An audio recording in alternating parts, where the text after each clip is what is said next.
Never yun talaga ako mapag-i-sleeveless as early as teens up to recently lang. Pero eto na-discover ko, nakapagpa-boost talaga 'to ng confidence bilang isang babae, 'di ba? From Day of Flex, parang siyang hindi siya parang, deodorant siya plus concealer.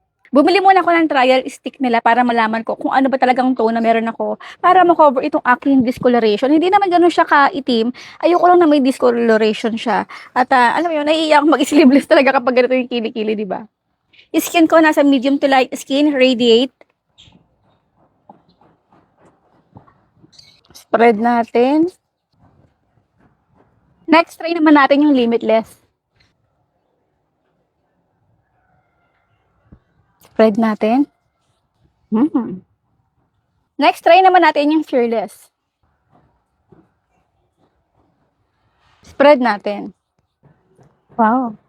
At kapag sure na kayo yung kulay at kapag naubos na ito, meron silang available na ganitong kalaki. At meron na itong kasamang brush, napakalambot. Ito naman, grounded. Ano sa palagay nyo na bagay sa skin tone ko? Fearless, radiate, limitless, or grounded? Pakigamit naman sa comment box section.